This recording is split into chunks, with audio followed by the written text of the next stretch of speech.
Shalom. I'm going to start by giving all the praises, glory, and honor to YAHAWAH, BaHa, YAHWASHI, BaHa, QADASH. Double honor to the elder apostles and bishops of the great millstone who rule well. Peace, blessings, and salutations unto the hopeful elect tabernacle of David scattered throughout the four corners of the earth. And I just wanted to respond to this little video here. This is Haman Malone, the fathead snake. And then you got this lost soul right here, you know, being trained up by this devil. All right. And the basis of this video is proving that salvation can come unto the heathen because Timothy's father was a literal Edomite Greek. So from their stance, Timothy's father was an Edomite Greek. So therefore, Timothy was an Edomite, and Paul still took him in. And they used Pastor Dowell, which, you know, to me, you know, that guy, not only is he a false prophet, a false teacher, he's no different than a Christian. He just knows that he's an Israelite. But they're no different than the Christian church. Him and his organization, they're basically Christians. And he's off on a lot of stuff. He teaches that Job is an Edomite. He teaches that the so-called white man is not the Edomites. The heathens can make it. Like he's a Christian. All right. But they're using his argument because, you know, he's an Israelite, and they're gonna use it against the One West because they know that we teach that, you know, Timothy's father was an Israelite who was living after the manner of the Greeks.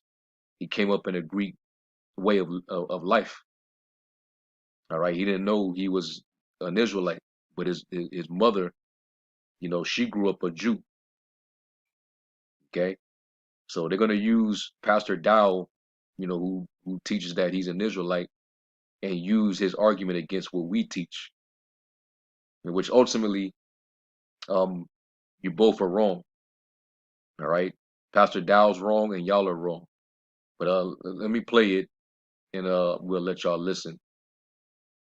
Dowell's folks, I'm not hating on them the way they think I hate on them. I actually want to play two clips, Corey, that you and I basically would agree with, and we could use against One West Hebrew Israelites. Okay.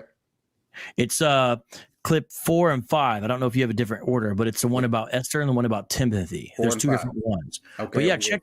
I don't mean to do this, but all he needs is like a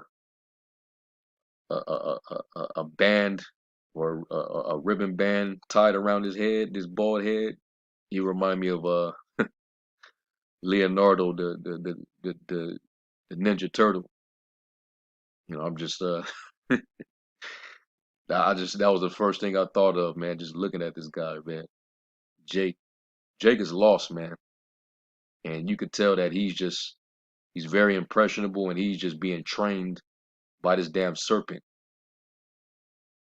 So yeah, this is a bad look for him. But anyway, let me let it continue. No, he makes some good points here. Check this out. A man by the name of Timothy, who had a father who was a Greek, but his mother was a Yehudi, or a Jewish, which you will read in the book. Him is the one that Paul taught. Now, if you listen to a lot of these doctrines today, they would say based on the nationality of his father, he couldn't be an Israelite. But that's after the flesh. That's not after the spirit. Because now Paul took him, circumcised him, and then not only that, gave him instructions to ordain elders in every city. So Paul, they didn't, if the Greek man, his father was a white man at that time, Paul didn't use that as a means to discriminate this man and his love for Yah, his love for Jesus. Yeah, but the issue with that was his father wasn't a so-called white man. All right, and you would have to think if he was an actual Edomite, and we know that his mother Eunice was a Jew, the Israelite woman. Don't you know that she would be going against the law if she indeed married an Edomite, she would be that would be against the law, because according to the law, an Israelite woman is not to marry with an Edomite or a heathen for that matter. All right. If he was in fact an Edomite, then that would make Timothy a tear, and that's what you're teaching. Let's get real quick. Was it Exodus?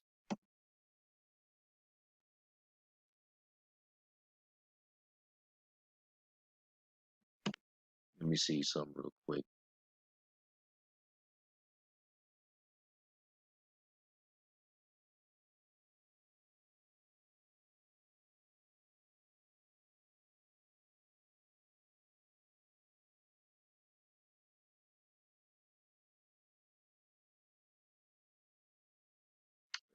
Let me see. All right, let me go to Exodus 20 then.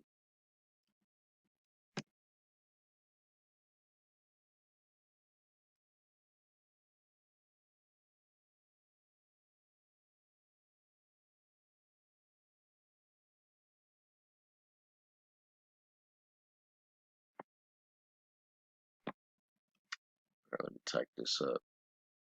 Let me find the law real quick so we can prove the point.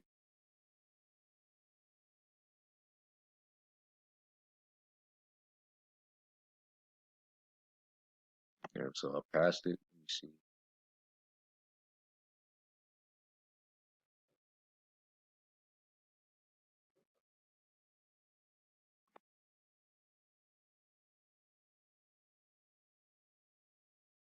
All right, let me go here real quick. And this is concerning, the Canaanites. Once we went into their land to possess it, we were not to, make any marriages with them or make any covenants with them.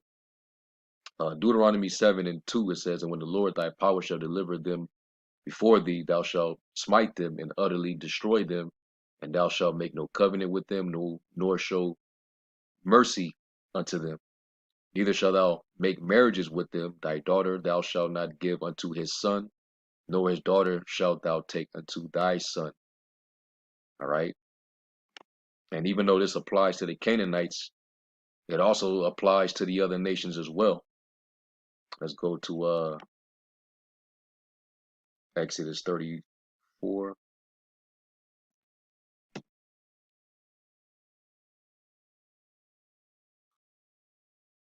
Here's Exodus 34:15. And it says, instead of 14, it says, "For thou shalt worship no other God, for the Lord, whose name is jealous, is a jealous power, lest thou make a covenant with the inhabitants of the land, and they go a whoring after their gods, and do sacrifice unto their gods, and one call thee, and thou eat of his sacrifice, and thou take of their daughters unto thy sons, and their daughters go a whoring after their gods, and make thy sons go a whoring after their gods." And the same thing, if you give your daughters over to their sons, she could get turned out, and she will definitely follow the God of her husband, whatever God that he serves, whatever practice that he's into, she's going to go right into that, right? So Eunice would have been in total violation if she was literally married to an actual Edomite, all right? So we know just that alone in itself, she couldn't have been married to an Edomite. So what was this Greek? Let's not act like to be Greek was, one nationality. Everybody under the Greek Empire that was Hellenized and spoke Greek was called Greek. You could have been a Greek Edomite. You could have been a Greek Israelite. You could have been a Greek Moabite. All right.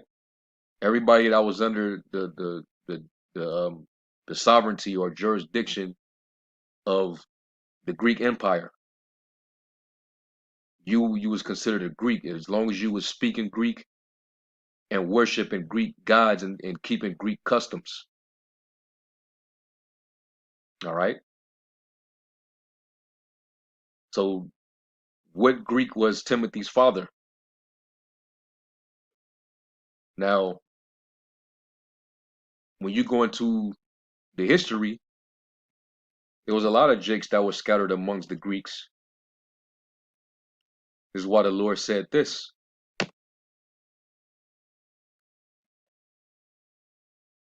This is John 7 and verse 33.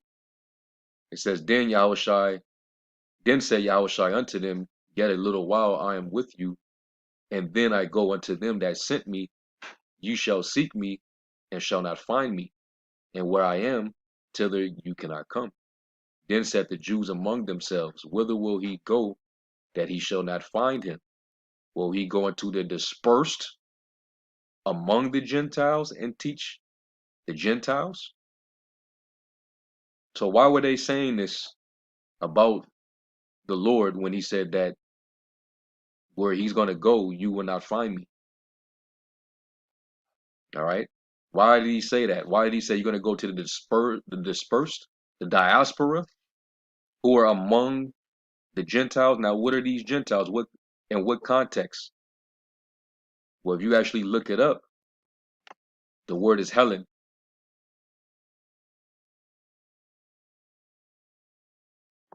All right, Helen. All right. So even though it says Gentile there, in its rightful context, when you read it in the Greek, it's talking about an Helen, which is basically a Greek, a person who keeps Greek customs, who worship Greek gods. Okay. You had our people that were scattered all throughout Greece. That's why Paul sent that letter, actually two letters, two epistles to the church at Corinth, which is in Greece. And those people, they was fresh out of that Greek world. They had just got out of the Greek prison of their mind. And that's why Paul had to lay down the order on them. They was totally out of order because it was, they came up out of that Greek way, which was, the fashion of the Greeks was, it was super carnal. All right. Let me get the other translation. Let me get the NLT. It says the Jewish leaders were puzzled by this statement. Where is he planning to go? They asked, is he thinking of leaving the country and going to the Jews in other lands? Maybe he will even teach the Greeks. NIV, it says, the Jews said to one another, where does this man intend to go that we cannot find him? Will he go to, it's like, will he go where our people live scattered among the Greeks and teach the Greeks? Because our people, they were scattered, they were dispersed.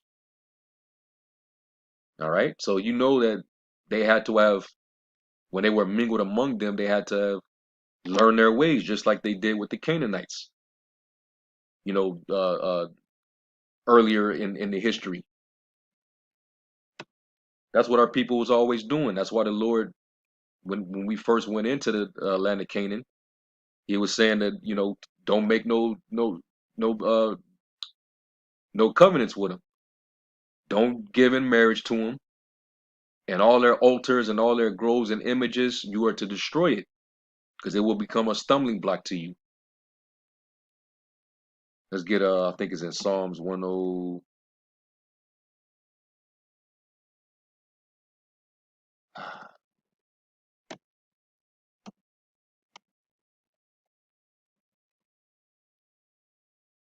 Let me see. I think it's learn their works.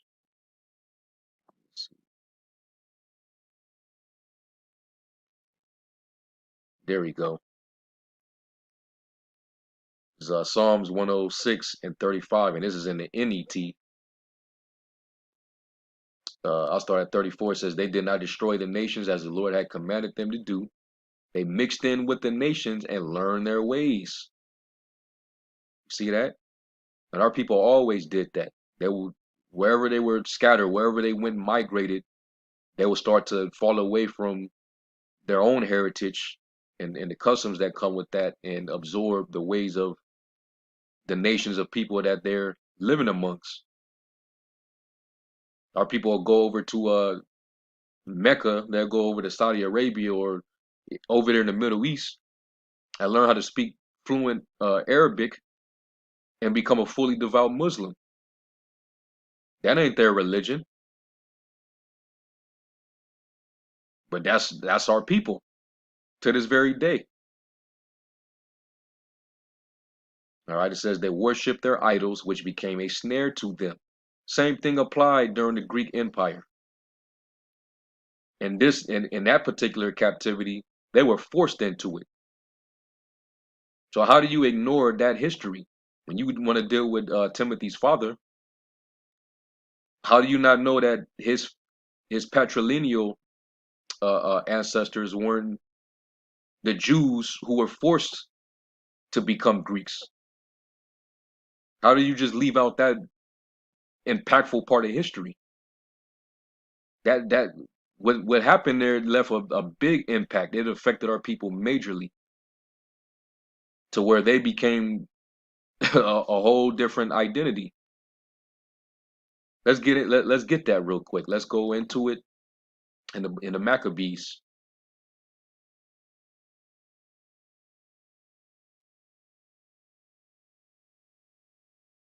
And we're gonna go to the Good News translation. And because they leave this portion of history out, this is why they can't understand this. So they'll off top, they'll think that Timothy's father was a heathen, an actual biological heathen, an Edomite, an actual Greek, and not an Israelite.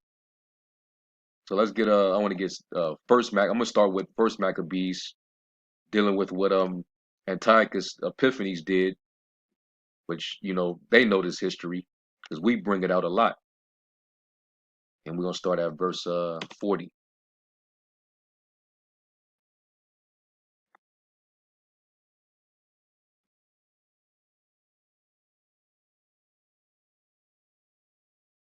It is 41. It says, Antiochus now issued a decree that all nations in his empire should abandon their own customs and become one people. This is why everybody became a Greek, because this was the king enforcing or imposing, all right, his custom, his will upon the rest of the people. All right. All the Gentiles and even many of the Israelites submitted to this decree. They all gave in. They adopted the official pagan religion, offered sacrifices to idols, and no longer observed the Sabbath. Once they started to do that, they were no longer Jews. They were straight Greeks. The king also sent messengers with a decree to Jerusalem and all the towns of Judea, ordering the people to follow customs that were foreign to the country. He ordered them not to offer burnt offerings, grain offerings, or wine offerings in the temple, and commanded them to treat Sabbaths and festivals as ordinary work days. Just like even in this society, they don't honor the Sabbath day. If we go and tell our bosses, hey, on this particular day is my Sabbath day, I would like to take that day off, they're gonna find somebody else, man. Somebody that's willing to work that day, and they'll replace you quick. Esau don't care about that, man.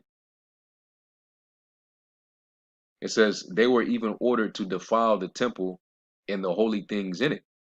They were commanded to build pagan altars, temples, and shrines, and to sacrifice pigs and other unclean animals there. They were forbidden to circumcise their sons, which is why by the time of the Roman Empire, when YAHAWASHI and the 12 and all of them were around, and even during the time of Apostle Paul, a lot of the people that they went to, that they were reaching, they were uncircumcised. And the circumcision, the Jews that grew up still keeping those customs, they looked down upon any person that was uncircumcised, whether you was a Jew by lineage or not. So they would call you the uncircumcision. You're like a heathen, okay? Because that was the part of the covenant, the Abrahamic covenant. All right, it says they were forbidden to circumcise their sons and were required to make themselves ritually unclean in every way they could, so that they would forget the law which the Lord had given through Moses and would disobey all his commands. The penalty for disobeying the king's decree was death.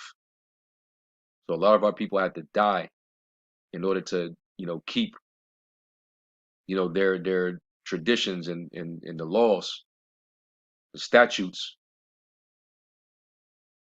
All right. So this is what happened. We can't ignore this history. When we talk about the Greeks of the New Testament, this is what happened to the Israelites. All right. He went and burnt the books up, the books of the law. This is what he did. Jumping down to verse 59, it says, on the 25th of the month, these same evil people offered sacrifices on a pagan altar erected on top of the altar in the temple. Mothers who had allowed their babies to be circumcised were put to death in accordance with the king's decree. Their babies were hung around their necks, and their families and those who had circumcised them were put to death. But many people in Israel firmly resisted the king's decree and refused to eat food that was ritually unclean, i.e. swine, anything off the pig, and other abominations. It says they preferred to die rather than to break the holy covenant and eat unclean food, and many did die. In his anger, the Most High made Israel suffer terribly. So this is what happened. So imagine, this happening for generations. So their children that was born, they was born straight into the Greek fashion. They just grew up a Greek. Just like how Moses came up in a Pharaoh's house, so he only knew how to, speak the language of the Egyptians, and he wore the Egyptian attire. He grew up an Egyptian until the Lord finally came to him. All right. Let's get a second Maccabees. Let's go to the Ptolemy. All right, who ruled over Egypt. Ptolemy, I believe it was Philopator. And it says, this is Second Maccabees 6:1. This is why a lot of these Christians don't like to go into these books, because it brings it all out. It gives you the full perspective. So now you want to understand why the Lord was, saying there's no difference between a Jew nor a Greek. Look at the history. All right, how they fell into this, and then you had the circumcision, who was no better because they was being hypocrites and they wasn't following the law either. So they both had one way back to the Father, that was through YAHAWASHI. They had to believe on the gospel and have faith. Anyway, it says, not long after that, the king sent an elderly Athenian to force the Jews to abandon their religion and the customs of their ancestors. All right, and Timothy's father, his forefathers could have fell right into this, which would make sense why he was a Greek, but he was still an Israelite. It says he was also to defile their temple by dedicating it to the Olympian god Zeus, which in the Romans version of it is Jupiter. It says the temple on Mount Gerizim was to be officially named Temple of Zeus, the god of hospitality, as the people who lived there had requested. The oppression was harsh and almost intolerable. Gentiles filled Salakia. There's the damn detector going off.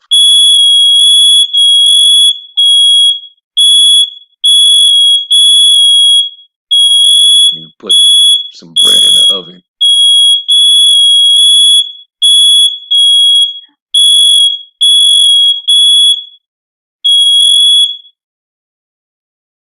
Yeah, Salakia on that. That was a detectors going off. But to continue on, it says, it says, the oppression was harsh and almost intolerable. Gentiles filled the temple with drinking parties and all sorts of immorality. You know, basically, getting super drunk. Okay, drinking all the wine and liquor, and they was engaging in orgies, doing all type of just debauched, shit. It says they even had intercourse with prostitutes there. Forbidden objects were brought into the temple, and the altar was covered with detestable sacrifices prohibited by our law. It was impossible to observe the Sabbath, to celebrate any of the traditional festivals, or even so much as to admit to being a Jew. So you can't even confess that being an Israelite, that's your nationality, that's your national origin. You couldn't even say it. You're a Greek. You see that? So that was forced. All right, but did that mean that by nationality, by blood, by lineage, that they were no longer Jews? No, they were still Jews. But if they had to, mark on paper, their ethnicity, they would have to mark Greek. They'll have to check Greek. Just like today, Jake got to check African American. No, you're an Israelite of the tribe of Judah or wherever's respective tribe.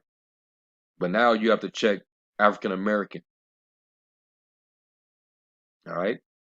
It says each month when the king's birthday was celebrated, the Jews were compelled by brute force to eat the intestines of sacrificial animals.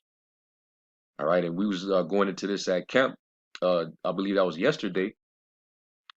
That no new thing under the sun. As Jake was being Hellenized through captivity, through slavery, they was also being forced a certain diet.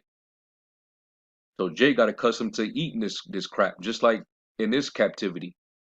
Jake, was being fed scraps from the slave master, and they called it soul food, which a lot of that shit is very unhealthy. Which is why our people suffer,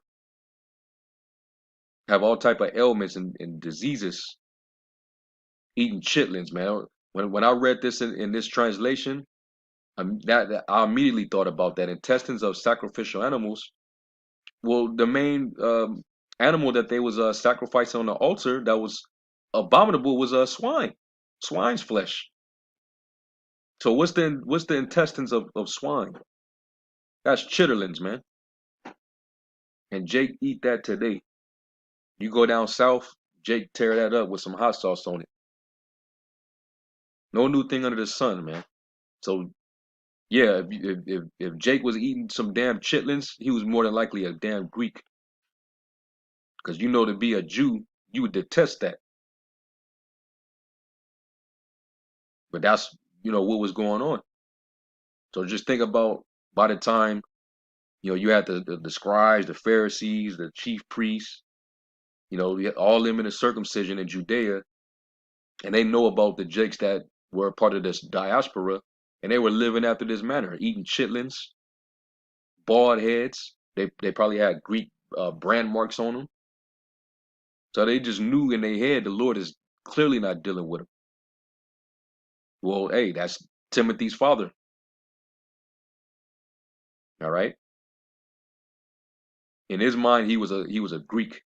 So he was not, he wasn't a believer like that. But continuing on, it says, then during the festival in honor of the wine god Dionysus, they were required to wear ivy wreaths on their heads and march in procession. And he also had them, mark themselves with the ink from the ivy, and that would be like a identity mark to identify them as devotees to that particular idol. Okay, like a imprint, and that's pretty much you know, it's similar to the charagma. All right, where Esau, he's gonna brand mark you again, but he's gonna put a C hip in you, but it has all your information where you could be identified. And guess what? That's to help identify you as one of his servants. That you serve this man, you serve the beast. Is to serve as a badge of servitude. It's a digital all. So it's no different. Okay. It says, on the advice of Ptolemy, the neighboring Greek cities were also instructed to require Jews to eat the sacrifices. They were told to put to death every Jew who refused to adopt the Greek way of life. You see that? So they had to live in the way of Greeks, so they had to be Greeks. It was easy to see that hard times were ahead. For example, 2 women were arrested for having their babies circumcised. They were paraded around the city with their babies hung from their breasts. Then they were thrown down from the city wall. On another occasion, Philip was told that some Jews had gathered in a nearby cave to observe the Sabbath in secret. So they had to go somewhere in a secret cave somewhere and keep the Shabbat, man. That's how bad it got. Philip attacked and burned them all alive. They had such respect for the Sabbath that they would not fight to defend themselves. And they knew if we was doing that, that would be an easy day for them to come and attack us, knowing that we weren't going to fight back because it was the Sabbath day. So this is you know a crucial history that these Christians like to ignore. All right. So by this time, you still had a lot of our people that was in that mindset and that way of living, but some of them were starting to come out of that once they heard the gospel. So yeah, there's no difference between a Jew nor a Greek. But now Timothy's father, all right,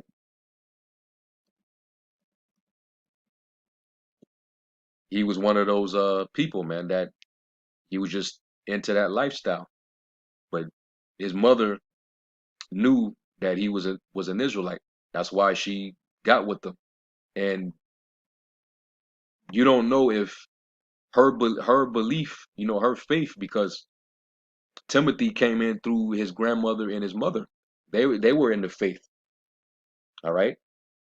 Now I'm pretty sure he didn't live the full life of being an Israelite as a child because of his father, but once his mother converted and came into the truth, she started to, you know, bring him up.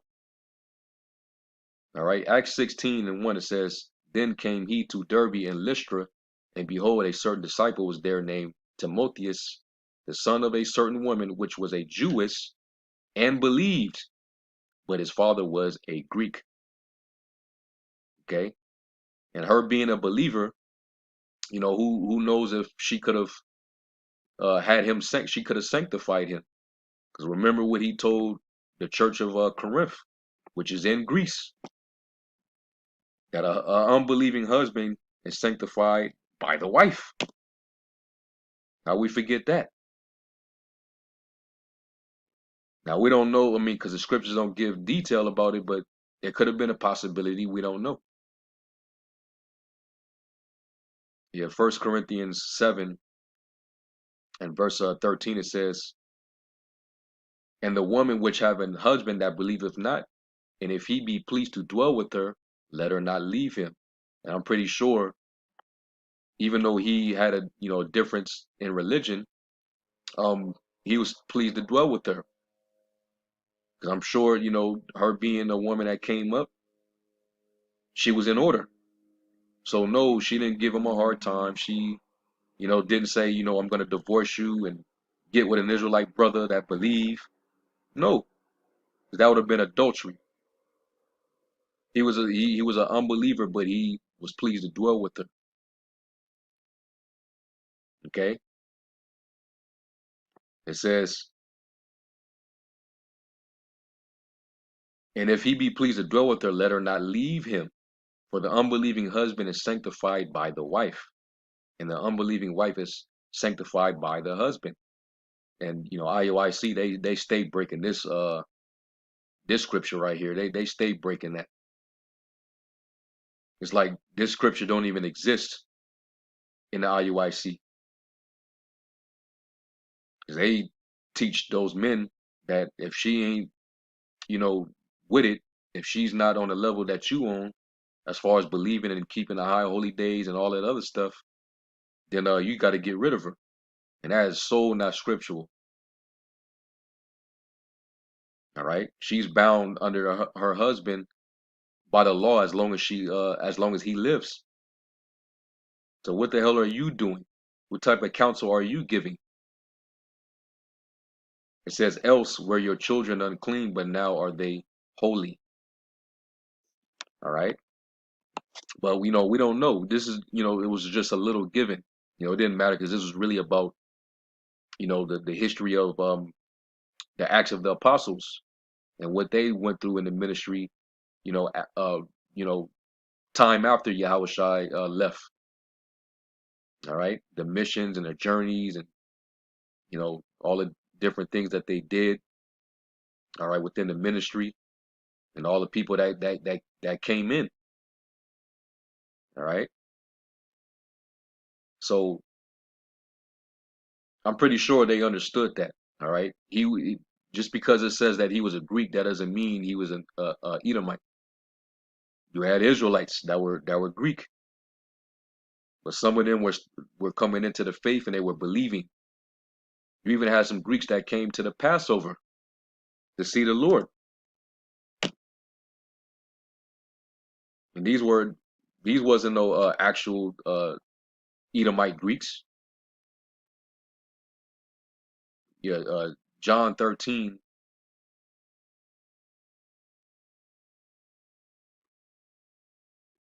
Let's see,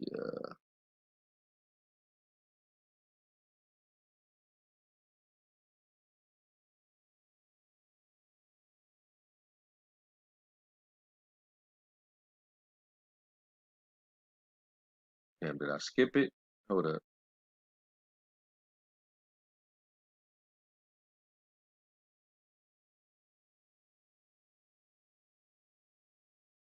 Yeah, bear with me real quick while I look for it. You had some Greeks that came to the Passover, man.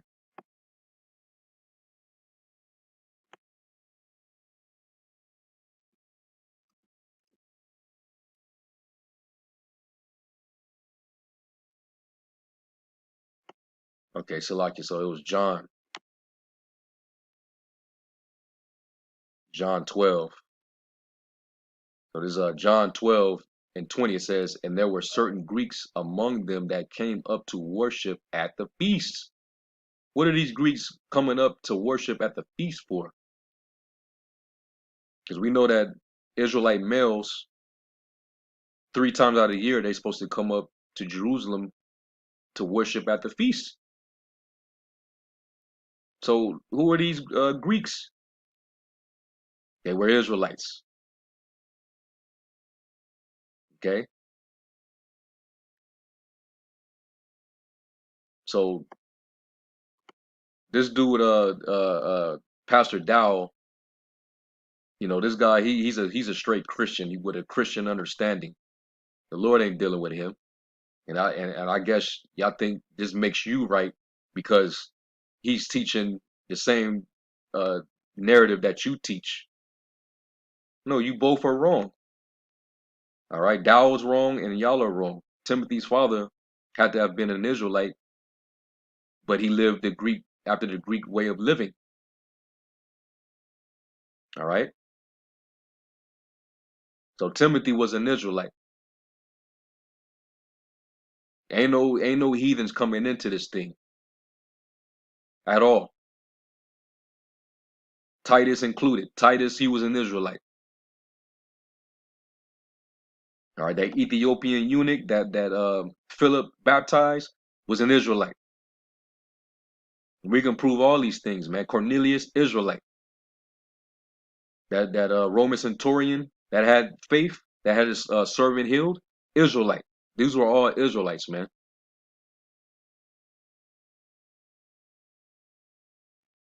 And the jig is up on you Christians, man. More and more people are leaving. So that should let you know what it is. So